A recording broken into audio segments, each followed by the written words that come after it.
Before we begin, a quick note that today's episode is about a murder trial and includes descriptions of physical violence against a female victim.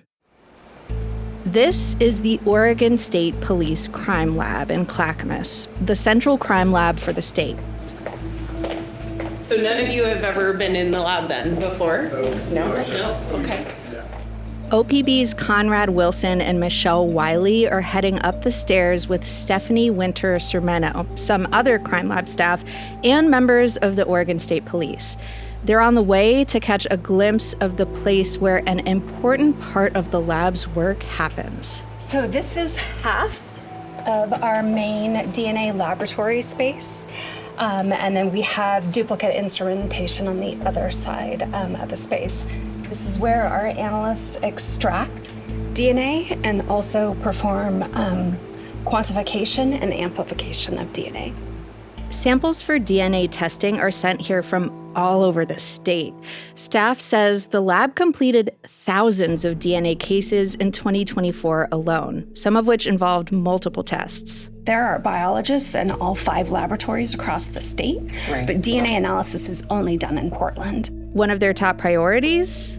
Our homicides, our attempted homicides. DNA testing is often a part of murder investigations. The results of tests like this are one of prosecutors' tools to either implicate or clear a potential suspect. You hear about DNA evidence a lot on TV. It's pretty much CSI's whole thing. All right, so we got the car. Let's get the DNA. We can confirm your DNA in her bedroom on multiple occasions. Your DNA places you behind the wheel of a car that killed Amy. And I can assure you that DNA doesn't lie. Since its first use in a 1986 criminal case, DNA has been considered the gold standard of evidence. It's helped bring serial killers to justice and saved innocent people from imprisonment. And advances in DNA testing over the years have sometimes provided the opportunity for a second look at decades-old cases. That's what happened in Oregon's Washington County a few years ago, in the case of the 1988 murder of Deborah Atrops. It's a case that went cold over 35 years ago, remaining an unsolved mystery for decades. Until a few years ago, when the county reopened the investigation and the state crime lab did new analysis of DNA evidence from the scene. What they found led prosecutors to finally charge a suspect in her killing, her husband, Robert Atrops. After the charges were filed in 2023, Washington County District Attorney Kevin Barton said, "There's no way they could have contemplated the advances that were made in DNA technology between then and now. And so being able to use today's technology and apply it toward evidence that was seized, over 30 years ago is a huge advantage." But DNA evidence isn't always as simple as movies and TV would have us believe. Sometimes what it tells us isn't so clear. Sometimes it can make things more complicated, not less. And when it's used before a jury tasked with deciding the fate of an unsolved murder case, all evidence pointed toward Robert Atrops. Robert Atrops intentionally caused the death of Deborah Atrops, another human being. The stakes couldn't be higher. The reinvestigation of this case has brought up more questions than it's answered. And there's a very simple reason for this. It's because Robert Atrops didn't kill Debbie Atrops.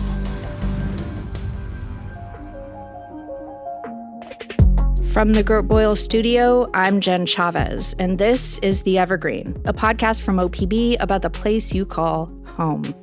Today on the show, a violent tragedy in 1988, a long unsolved murder, and a renewed search for answers more than 3 decades later, and how DNA that helped unlock a cold case could help unravel it too.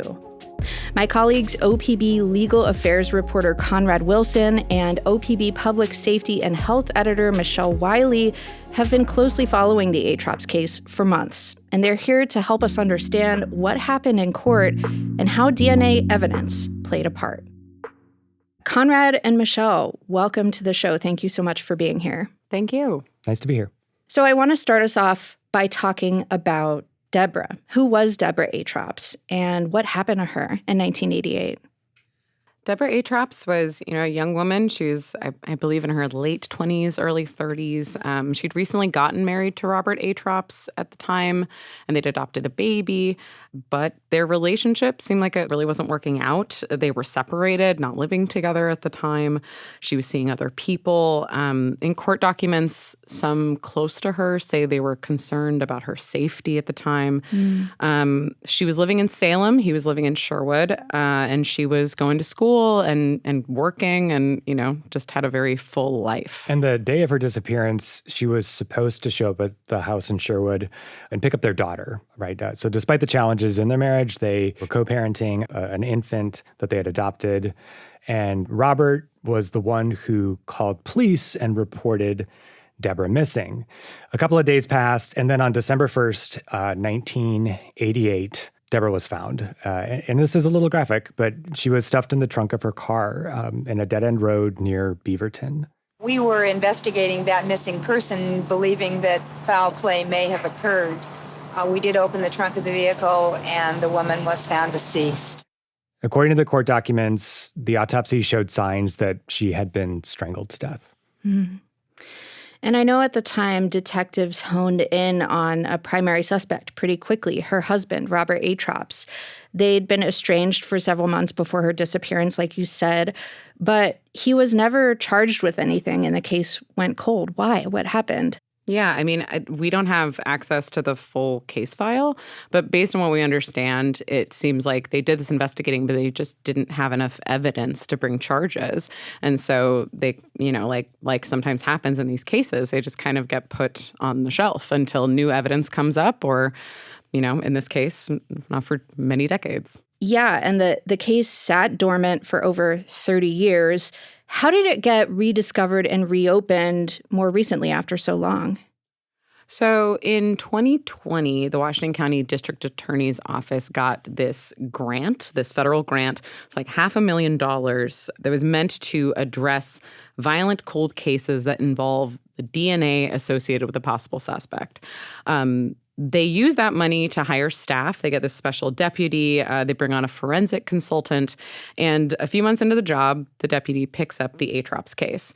Since 1988, the state has been holding on to some of the evidence, including the clothes Deborah wore the morning she was found. And so the state was like, we can retest these for DNA. And so after Robert Atrops was charged, OPB did an interview with Washington County District Attorney Kevin Barton. This was a couple of years ago. And he said that the grant really enabled the county to do things this time around that they just weren't able to do in the 80s. We were able to incorporate things like witness statements and good old-fashioned police work alongside modern DNA technology, and all of those things together brought us to the point we are today with evidence that we didn't have access to 30 years ago. So it sounds like this is the exact type of case that this cold case unit was built for and funded. 100%. It had all the elements of what they were looking for.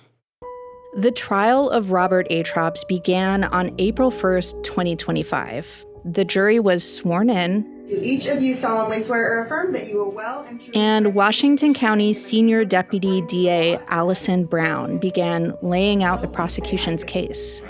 I'm going to talk to you about the evidence that myself and Chris Luman are going to present over the next week or so regarding State versus Robert Atrops. Brown's opening statement to the jury covered a lot, a timeline of events on the evening of Deborah's disappearance, the car she was found in, her autopsy, potential motives for her killing, and forensic evidence, including one of the biggest changes in the years since the original investigation, DNA. Probably most significantly, what we hear of are advances in technology. So, in 1988, their DNA wasn't on the scene yet. Right? This is where that Central State Crime Lab we visited a few minutes ago comes in. And you're going to hear from Kate Weinbrecht, who's our biology processing person who did the swabs. You hear from Heather Feynman, who was in their DNA unit who did the analysis. Both of them have been doing this work for a very, very, very long time. So these are experienced forensic scientists. And many years later, they did new DNA analysis on old evidence for this case. Here's her coat. Now, we know that she was killed by manual strangulation. They swabbed areas of her coat. So they swabbed the area of her collar and shoulder, and they swabbed her cuff area. So, Conrad and Michelle, you've really focused on the role this DNA evidence played in the case. First of all, there's a lot of different kinds of DNA evidence, right? Including the kind you might hear about on television. Blood on a murder weapon, for example. Pretty straightforward. How would you characterize this evidence, the samples from the coat that they're talking about, and where it falls on like the spectrum of DNA evidence? I mean, so much of what we see on TV, on shows we watch, like, is a fresh crime scene, right? It's analysts working the room. Like, they're all up in their garbs, you know, and they look like scientists that have, like, descended on a crime scene. Mm-hmm. This is not that. Mm-hmm. Yeah, no, I mean, I think the thing to remember, and we kind of noted, is like, this is very old DNA. So it's been sitting for years, and DNA degrades. It doesn't stay like a great sample, kind of like any organic matter. It's going to decay after a period of time. Mm-hmm. And it's also a really small amount. Like, think skin cells left on her coat. That's what we're talking about. And so what has happened with DNA and the testing is it's advanced and become way more sensitive so that it's not just like, you know, kind of picking up those involved in a possible crime. But I mean, today, DNA can really pick up almost anyone who has touched the thing that's being tested, right? And DNA can end up in places where those people's DNA has actually never been there. Yeah, so like using this as an example, so like cells can be transferred from objects to people. So like imagine if I take this pen and I hand it to you, or a coffee cup or something, like, or even if we washed our clothes in the same washing machine, there's a possibility that my DNA would stick around on that object or end up on your clothes just by virtue of being like in the same place together. And just to say it again, I mean, that matters, right? Because the DNA from individuals can end up in locations where they've never been. Right. Such as, you know, as Michelle said, like a person's car, a person's house. And if you think of that in the context of a criminal case, and you're using DNA to solve it, I mean, there's some really big implications there. Yeah, and people shed DNA at different rates. So like one of us might be leaving more DNA around than the other and not really know. Some of us might leave less. The reason this is relevant is because the tests they're using in this case, they pick up a lot of information. And that means that the samples that the lab is getting might be pretty complicated, you know, and those tests are maybe with a mixture of people's DNA in it, and that makes sorting through it a lot more difficult. Yeah, so leave it to say that the results of this kind of DNA testing don't provide a one-to-one match. Like you said, it's a mixture of like multiple people. Right. They're actually so complicated that humans need to use a special computer algorithm just to sort out what they could mean. And this kind of test, I learned from you, is called probabilistic genotyping. I definitely had never heard of that before reading your reporting. What is that exactly? Yeah, this is a little wonky, so I'm going to roll us back a little bit. Yeah, bring it on. Yeah. So when analysts at the crime lab are testing DNA, you know, they run the sample through many different machines. One of those parts of the process is they inject the sample with fluorescent dyes, and they run it through this machine that produces a graph called an electropherogram. See, a new fun word everyone has learned, electropherogram. That graph is basically used to like help analysts pull apart different people's DNA that might be in one sample. Human DNA is pretty similar. Like, I think it's like 99% similar. So what analysts are looking for is these very small differences between us. And the electropherogram helps tease out those very small differences. That information is fed into this software because even that electropherogram isn't always enough to help analysts figure out what's going on. They use this software, in this case called StarMix, to help them do that. During a pretrial hearing, Marla Kaplan with the Oregon lab kind of tried to lay this out a little bit. The goal of mixture interpretation when we use StarMix is to take a DNA mixture and break it down into its component parts by looking at all of the possible ways that a DNA mixture could have come together. Then what it does is it takes all of those possibilities and it sorts them from the most likely possibility to the least likely, but still totally possible DNA type present in this mixture. And so it's a proprietary software, StarMix. And based on what we've seen, it can be pretty expensive. Like every person using it in a lab needs a login, and it can just be like expensive, thousands of dollars for everyone using it, right? So we visited labs where actually we couldn't even take photos of the monitor where they were running the software and kind of showing us how it worked, just because of the lab's licensing agreements and with StarMix. A key part of what StarMix does is probabilities. I mean, it's in the name, probabilistic genotyping. So let's go back to math class for a second. Yeah, I was just saying, it's like, I'm like transported back to high school. Let's go. Or even earlier, right? A probability is the likelihood of an event occurring. Like, how likely am I to get heads or tails if I flip a coin? Like, what are the chances? What is the probability of that happening? So this software does the same thing. It looks at all of this complicated DNA mixtures analysts get as results of testing crime scenes or objects police think are involved in a crime, and it calculates the probability. Yeah, the question it's asking is, what is the likelihood of seeing this DNA mixture if the suspect's DNA, in this case Robert Atrops, is part of that mixture, versus seeing it if another random person's DNA is part of the mixture? So the software runs that calculation and then it spits out a number called a likelihood ratio. The higher the number is, the stronger the evidence is that the suspect's DNA could be in the mix. Okay, what do we learn from the DNA testing that was done in this case? So Heather Feynman is the DNA analyst at the Oregon Crime Lab who did the analysis in the Atrops case, and she testified about it extensively.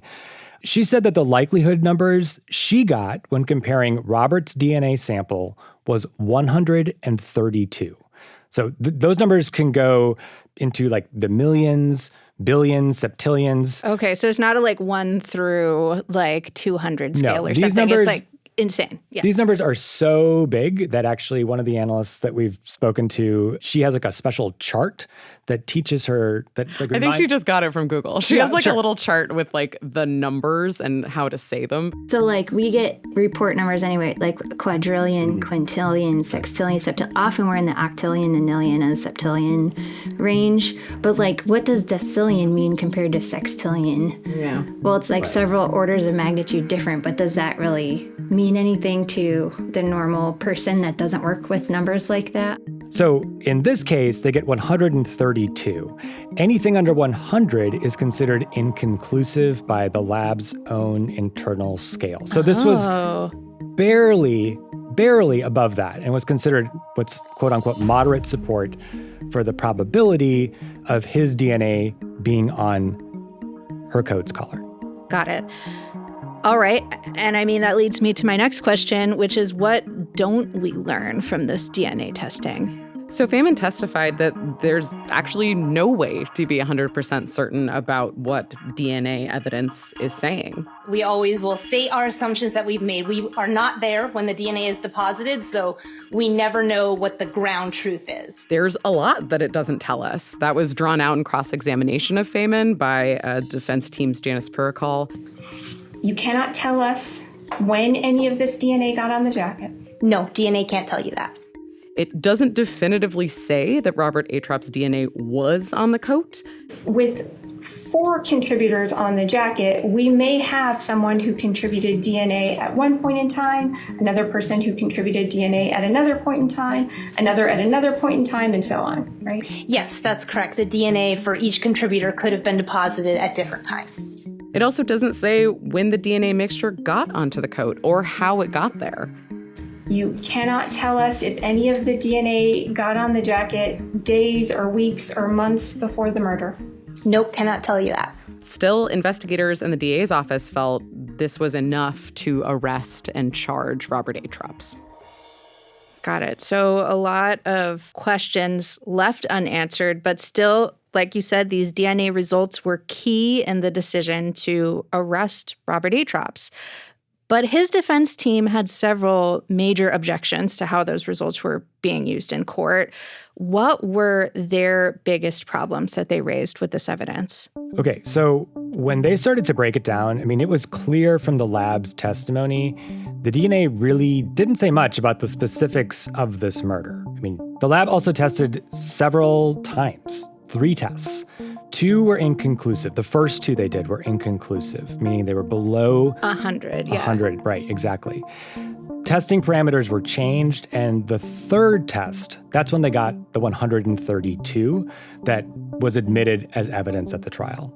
Atrop's defense team argued that the DNA evidence that the lab got, it was just unreliable and basically totally weak. Just weak. Not the kind of evidence you want to proceed on in a murder trial. And, it was collected and represented improperly to the point that they fought very strenuously before trial, basically saying it shouldn't even come into the trial. It's just, there's so many problems here, Judge, like it shouldn't even come before the jury.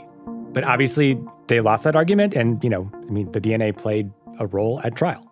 Yeah, and I think probably one of the bigger overall questions, like absent what the lab did, putting that aside for a second and how they conducted the tests. The question the defense had was like, how unusual is it to see a husband's DNA on his wife's coat? Since DNA can't tell us when a sample got there or how, like, what is the significance of finding that? Well, and now, it's also the type of DNA that there's an issue with. Like, it's not blood, it's not semen, it's not something that sort of tells us something about maybe the nature of the crime either. It's just like a chance his DNA is on the coat. Yeah. And we don't know how it got there. We don't know, from the defense's perspective anyway, it's one of those things that raises more questions than it actually answers. Mm-hmm. So, not only the strength of the evidence, but the methods of the testing were being called into question here. I mean, what was the prosecution's take on that? I mean, the prosecution really leaned on the lab as experts. They mentioned repeatedly in court that the lab does a lot of these tests, does thousands of DNA tests every year, that their staff have worked in forensics and DNA analysis for decades. The lab itself is accredited. It's quality tested, quite frequently. Both the lab itself gets checked, the staff get reviewed for their skills. And, I think from their perspective, anything that happened with the DNA was the result of, I think the prosecution would say, is of experts using their expertise in a case to try and find an answer that made sense to them. Coming up after a break, final arguments in the case, what the jury decided, and how the public's perception of what DNA evidence means can affect jury trials.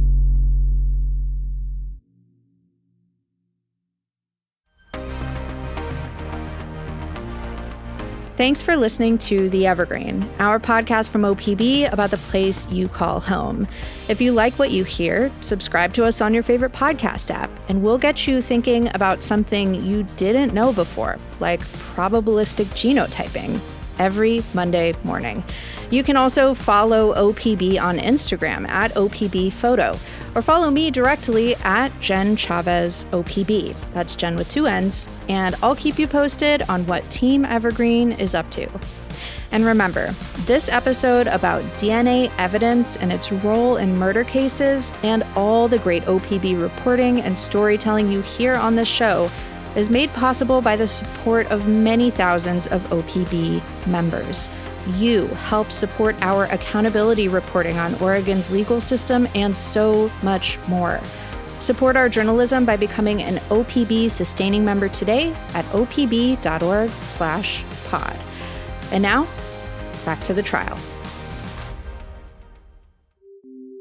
After about a 3-week trial, both sides were given the final opportunity to make their case to the jury, closing arguments.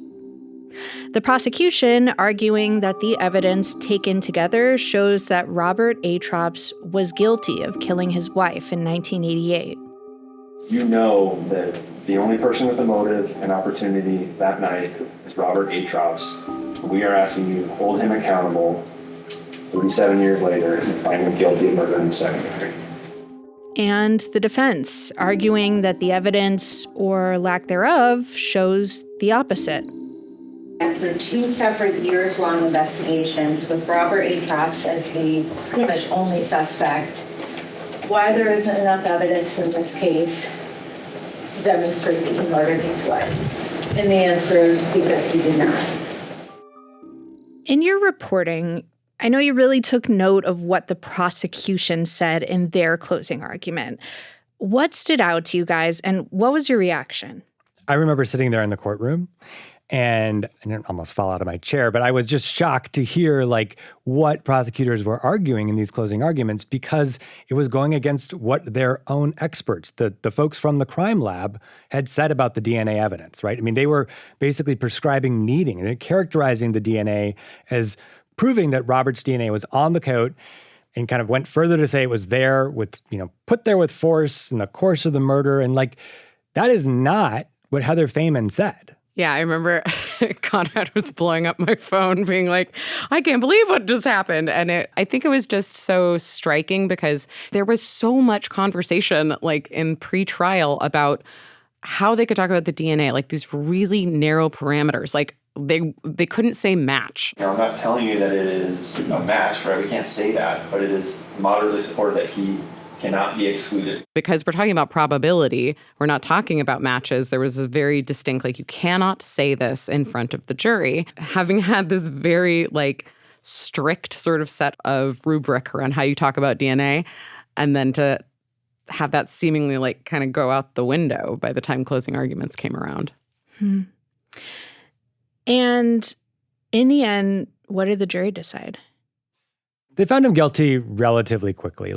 Closing arguments ended after 5 o'clock. The next day, the jury came back.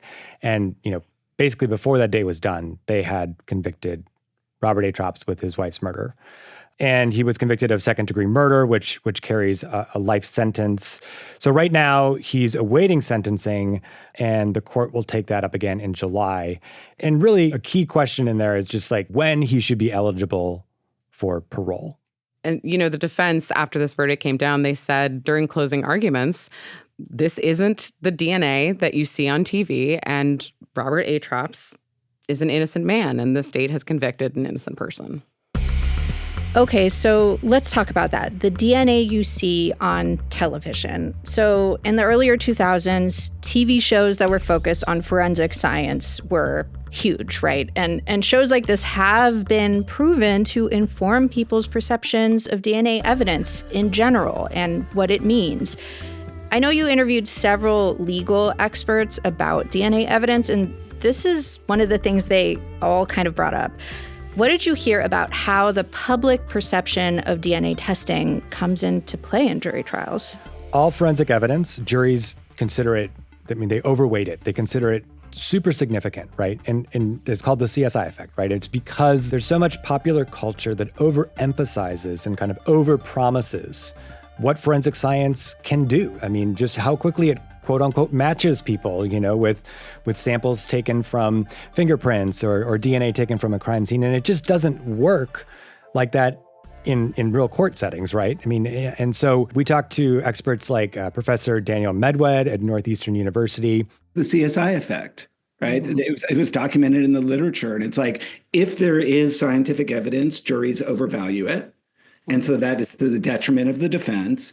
And because they expect forensic evidence, if there is no forensic evidence, then it's a benefit for the defense. Not only is it difficult for the DNA analysts to explain, but it's really technical and hard for juries who are made up of lay citizens, right, not experts, to put away their bias, right, and take in the science they're hearing. Yeah, and in the case of DNA, we've got both. We've got a scientific principle, you talk about it as the gold standard of evidence. It's got a lot in its corner where people, they hear DNA evidence, they assume it's very good because DNA has such a reputation, and that might not always be the case. We talked to a professor at UC Irvine, Bill Thompson, an expert in forensic evidence, and he says the jury's understanding of what the DNA means can really skew their perception. The danger is the jury's going to hear, oh, it's his DNA? Guilty. Right. Not realizing that it might be his DNA, but it's certainly not definitive. And so will the jury understand that? Who knows? Especially if they hear DNA and they think, well, DNA, it's like a fingerprint. There's a potential risk of what lawyers would call prejudice here. And it was kind of remarkable to hear prosecutors talk about this also in pretrial. They really addressed like the value that DNA has. Of course, DNA is relevant in a murder case, and of course it's probative. The jury is going to hope, anytime you have jury selection, what do you like to see? DNA, that they always want to see DNA in any sort of a person crime case. Like they use that as an argument to include the DNA in the case. Just that the jury is going to be expecting it. Yeah, they want to see DNA. We even spoke to other forensic experts that told us, like, in a property crime case, right? The entire thing can be on video, and the suspect uses a gun, and they're having law enforcement or prosecutors coming to the lab saying, we have the whole crime on tape, yeah. But we would like you to do DNA on this weapon, because not so much that they don't have like a case open and shut, right? It's not so much like a who did it. It's that by adding DNA, right, it's what juries are expecting. If there isn't DNA, why isn't there DNA? And how do the analysts and scientists think about this? How they communicate all of this super complicated science and how the public's potential biases around DNA might have an impact? It's really hard. I mean, as evidenced here, just to figure out how to talk about it. Many people we talked to at crime labs, not only in Oregon, but in other states, mentioned just how difficult it is. People try to be really accurate, but to be accurate with what the science is telling you and to communicate it in a way that people can understand is not always the easiest thing. They said, that's a big part of the training for analysts in the lab, that they practice how to say it. They do mock trial, to get feedback on how they're doing. And, in some cases, they said they'll ask prosecutors, hey, how did that go? Did I explain it well? But it's just really, really difficult. Because you can be the smartest forensic scientist in the world, but if you can't communicate effectively to a jury and clearly to a jury, you're going to be an ineffective forensic scientist. So we really look at communication and those skills when we're hiring as well. And I think there's probably a divergence of thought there, which is, for some people, it's really this is, I want to make sure that what I'm saying is very clear and that people are understanding me. And then I think there's another school of thought for some analysts, which is once it's said, it's kind of out of my control. Once it's out into the world, I don't determine where the prosecution goes from there or where the defense goes from there. All I can do is step in, say what I know to be true, and let the process play out from there. And I think it's important to recognize that that's really not our role. Our role is to testify to the work that we did and the conclusions that we obtained. And oftentimes we may not even know what is said in court once we leave. We don't always even hear what the verdict is on a case. And so our role is really defined and very specific. And outside of that, I don't know that there's anything that we could do. And what about going back to the prosecution's closing argument, that one where they contradicted the testimony of their own DNA experts? I mean, is that allowed, first of all? And what might have motivated that? So it is a different part of the trial, right? I mean, you have opening statements and closing arguments, and that's not the evidence. And the jury is instructed by the judge to use the evidence. If you hear something in either the opening or the closing of the case, that's an attorney's kind of telling you what they think. It's their theory, right?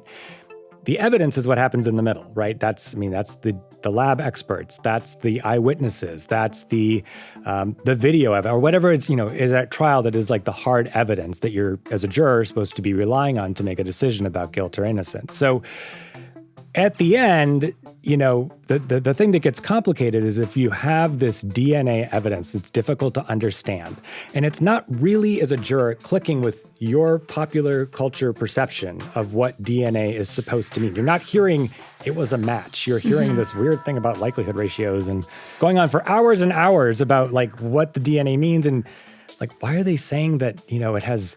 They can't say when it got there or how it got there. And, maybe this DNA is meaningless. So if you're kind of Like adrift? Struggling, yeah. Struggling to grasp, right? Like what this DNA evidence means, because it's not checking those boxes, maybe what you thought as a juror. You have a prosecutor coming in telling you what they think it means. And that was what was so surprising to me sitting there in court. Can they do it? I mean, they did it, right? Was it effective? We don't know. We didn't get a chance to talk to the jurors.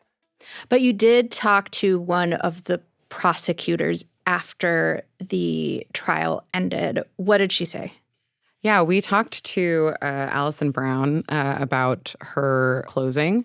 Effectively, what she said was, this is an argument. The lab's job isn't to be an advocate or to make any conclusions regarding that. So they often don't know very much about the case at all in terms of what witnesses have said or other information. So that's our job, is to do our best to piece it together for the jury and make our arguments. Our experts also noted that prosecutors are often given a lot of leeway. Like when we talked with Professor Medwed, this sort of gradient of like, what are you saying that's like, you know, we can't know for sure. Maybe it was put there in the commission of a crime. We don't know because we weren't there and there's no like witnesses to the crime. So is the prosecution saying something that's not true?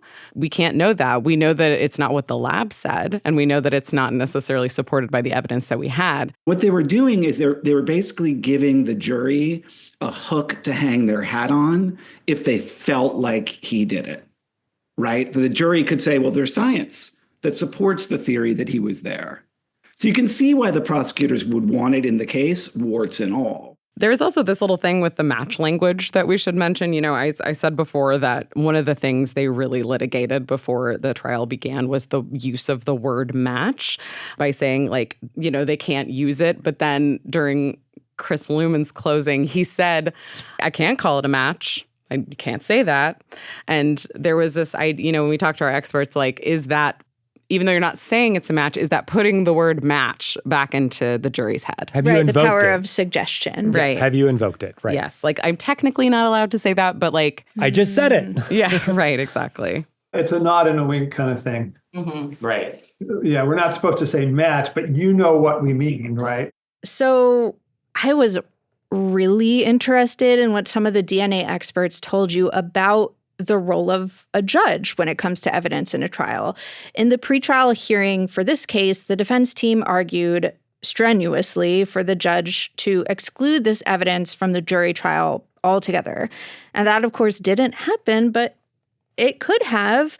What power or responsibilities do judges in Oregon have to determine whether something should be included as evidence in a trial? Yeah, it's a huge responsibility. And really, the judge is supposed to be acting like a referee, right? I mean, making sure that what is coming into trial is good science, right? And, you know, they have every ability to kind of exclude evidence, but they kind of have to have a reason for it. And they don't, you know, by excluding certain evidence, right, they could totally change the trajectory of a case. And you only want to do that if during all these pretrial hearings that kind of decide the framework for what the jury is going to hear at trial, like you're hearing huge concerns. And in this case, right, Washington County Circuit Court Judge Oscar Garcia basically said, I hear that there's a lot of dispute over the DNA, but I think this is a matter for the jury. As a judge, I am the gatekeeper regarding evidence. I determine what the law allows to be evidence. In effect, the law considers anything that is not evidence to be unreliable. That is why you may not consider non-evidence deciding fact. However, the law does not conclude that everything that is evidence is necessarily reliable. Determining the reliability or believability of evidence is ultimately your responsibility as jurors. I mean, I guess we should also say, like, that's not always the tack that judges take. Sometimes the DNA evidence gets excluded. And in some cases, like we talked to Bill Thompson, our expert, he mentioned a case where he was called in to be a special master for a judge. In Minneapolis, who was evaluating star mix.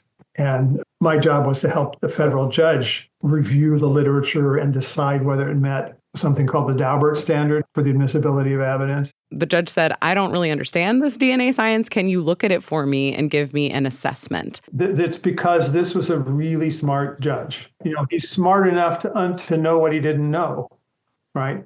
How common is that? Not common enough. So those are other options that judges may have at their disposal. Okay, so we've been talking today about a complicated case based on evidence, essentially too complicated for individual human beings, even scientists, to understand unassisted by algorithms. And one of the DNA analysts said in the trial that there's no ground truth with DNA evidence like this. But I feel like uncovering the ground truth is like the entire point of journalism. So I'm kind of curious, like for you, what was it like to try to report on something that by its very nature defies the concept of absolute truth? Oof. I think what this case really made me think about is like these foundational principles that I think we've like come to maybe accept, like things like DNA evidence and just sort of these foundational pieces of our criminal justice system, and whether we really understand them, understand how they work, understand how they've changed, because a lot of the science has evolved in ways that I think we don't all even know about, let alone understand, and just how that can influence our perception of how criminal cases go. And so, to your point, we can't know the ground truth, but I think the question it created for me was, what are the ground truths that I've been accepting that maybe are no longer ground truths? And there's no doubt that forensic science is an incredibly powerful tool in the criminal legal system. I mean, it's, as we talked about, DNA has transformed the way that we think about evidence. And it really is an amazing thing that has unlocked cold cases. At the same time, there are limitations, and popular culture has sort of put no limitations on any of the science, right? And so there's an expectation that this is limitless and all-knowing. And it isn't, right? There are limitations. There are mistakes that happen. There are, weak samples and strong samples. And I guess it just kind of made me think about the gray more in terms of, and like some empathy for what we're asking crime analysts to do. I mean, it is so much pressure to not get it wrong, right? And it's become a lot harder to do the job. And the stakes are so high. You're talking about somebody's life, and getting justice for somebody who was killed, and, putting someone in prison for years or the rest of their life. Those are awesome responsibilities. Well, Conrad and Michelle, thank you so much for all the reporting you've done on this and for helping us understand it today. You're welcome. Thank you, Jen. Conrad Wilson is OPB's legal affairs reporter. Michelle Wiley is OPB's public safety and health editor. You can read all their coverage of the Robert Atrops trial at opb.org. Thank you for listening to The Evergreen, a podcast from OPB. This episode was produced by me and edited by Sage Van Wing. Our technical director is Stephen Cray. Nalene Silva engineered the episode. The OPB podcast team also includes Mia Estrada and Julie Sabatier. Conrad Wilson and Michelle Wiley did the interviews you heard. The music in this episode is from Audio Network. You also heard clips from the TV show CSI Miami and courtroom tape provided by the Oregon Judicial Department. And hey, if you have a question for us, even if it is a super wonky one about DNA evidence, please reach out. Email us at theevergreen@opb.org. I'm Jen Chavez. Catch you later.